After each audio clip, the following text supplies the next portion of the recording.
بسم اللہ الرحمن الرحیم۔ آپ سب کا میرے چینل پر خوش آمدید۔ آج میں آپ کو سنانے جا رہی ہوں اللہ پر کامل یقین کا ایمان افروز واقعہ۔ ویڈیو میں آگے بڑھنے سے پہلے آپ سب سے گزارش ہے کہ میرے چینل کو لائک سبسکرائب کر دیں۔ کہا جاتا ہے کہ کسی علاقے میں قحط سالی پیدا ہو گئی۔ اس قحط سالی کی لپیٹ میں نہ صرف انسان بلکہ چرند پرند سب اس کا شکار ہو گئے۔ مویشی مالکان بے حد پریشان تھے۔ اس دوران ایک مسجد کے مولوی نے جمعے کے خطبے میں نہایت یقین کے ساتھ یہ بات بتائی کہ اللہ کا نام لے کر یعنی بسم اللہ پڑھ کر دریا کو حکم دیا جائے تو وہ بھی نافرمانی نہیں کرتا۔ خطبہ سننے والوں میں ایک چرواہا بھی موجود تھا۔ مولوی کی یہ بات سن کر اس کے دل میں اتر گئی اور اس بات پر اس کا کامل یقین ہو گیا۔ اس نے واپس آ کر اپنی بکریاں کھولی اور سیدھا دریا پر چلا گیا۔ اونچی آواز سے بسم اللہ الرحمن الرحیم پڑھا اور دریا کو کہا وہ اپنی بکریاں چروانے کے لیے دوسرے پار جانا چاہتا ہے اور اسے کہا کہ مجھے اپنے اوپر سے گزرنے دے۔ یہ کہہ کر اس نے اپنی بکریوں کو لیا اور دریا پر چلتا ہوا دریا پار کر گیا۔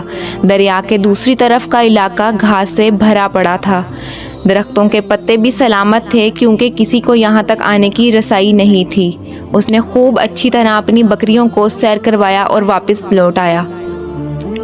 پھر یہ اس کا معمول بن گیا۔ وہ بکریاں پار چھوڑ کر واپس آ جاتا اور شام کو جا کر بکریاں واپس لے آتا۔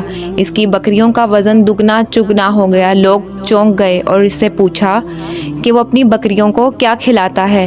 وہ سیدھا سادہ اور صاف دل نوجوان تھا۔ اس نے صاف صاف بات بتا دی کہ جناب میں تو بسم اللہ الرحمن الرحیم پڑھ کر دریا پر چل کر اپنی بکریاں دوسری طرف چروانے لے جاتا ہوں۔ یہ بات سن کر سب نے انسنی کی مگر کسی نے اس چرواہے کی بات پر یقین نہ کیا کیونکہ یہ ناقابل یقین بات تھی۔ مگر بات ہوتے ہوتے مولوی صاحب کے پاس پہنچ گئی۔ مولوی صاحب نے اس چرواہے کو بلایا اور سارا ماجرا پوچھا۔ اس چرواہے نے مولوی صاحب کو ہی حوالہ بنایا اور کہا کہ مولوی صاحب میں تو آپ کا شکریہ ادا کرنے والا تھا۔ آپ نے جمعے کے خطبے میں جو نسخہ بتایا تھا کہ بسم اللہ کہہ کر دریا کو بھی حکم دو تو وہ بھی انکار نہیں کرتا، تو میں تو بس آپ کے نسخے پر ہی عمل کر رہا ہوں۔ مولوی صاحب حیرت سے اس کے چہرے کو دیکھتے رہے۔ مولوی صاحب نے کہا بھائی صاحب ایسی باتیں تو ہم جمعے میں کرتے ہیں، فقط ان کا مقصد لوگوں کا ایمان بنانا ہوتا ہے۔ مگر بکریوں والا ڈٹا رہا کہ میں تو بسم اللہ کہہ کر پانی پر چلتا ہوں اور بکریوں سمیت پانی پر چلا جاتا ہوں۔ آخر کار مولوی صاحب نے صبح خود یہ تجربہ کرنے کی ٹھانی۔ جیسے دیکھنے چرواہے سمیت پورا علاقہ بھی آ گیا۔ مجمع زیادہ تھا۔ مولوی صاحب نے ایک دو بار سوچا کہ انکار کر دوں، کہیں ڈوب نہ جاؤں، مگر وہ جو مولوی صاحب کو کندھے پر اٹھا کر لائے تھے اب بھی جوش و خروش سے اللہ اکبر کے نعرے لگا رہے تھے اور مولوی صاحب کے حق میں تعریفیں کر رہے تھے۔ آخر کار مولوی صاحب نے اپنے ڈر کو دور کرنے کے لیے ایک رسہ منگوایا۔ پہلے اسے ایک درخت کے ساتھ باندھا، پھر اپنی کمر کے ساتھ باندھا، پھر ڈرتے ڈرتے ڈھیلا ڈھالا بسم اللہ پڑھا اور دریا پر چلنا شروع ہو گئے۔ مگر پہلا ہی پاؤں رکھا تھا کہ پانی میں گر گئے۔ مولوی صاحب ڈبکیاں کھانے لگے اور پانی کے بہاؤ میں بہنا شروع ہو گئے۔ لوگوں نے کھینچ کھینچ کر باہر نکالا۔ مولوی صاحب کی اس حرکت نے چرواہے کو پریشان کر دیا کہ مولوی صاحب کی بسم اللہ کو کیا ہو گیا ہے، کیونکہ اس کا تو یہ روز کا معمول تھا۔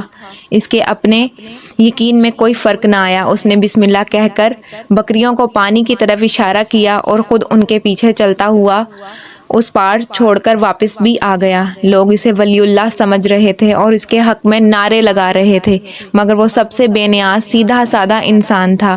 وہ مولوی صاحب کے پاس پہنچا اور کہا مولوی صاحب میں آپ کی بسم اللہ کی تعریف سے کافی پریشان تھا، مگر پانی پر چلتے ہوئے مجھے اس کی بسم اللہ کی بیماری کا پتہ چل گیا۔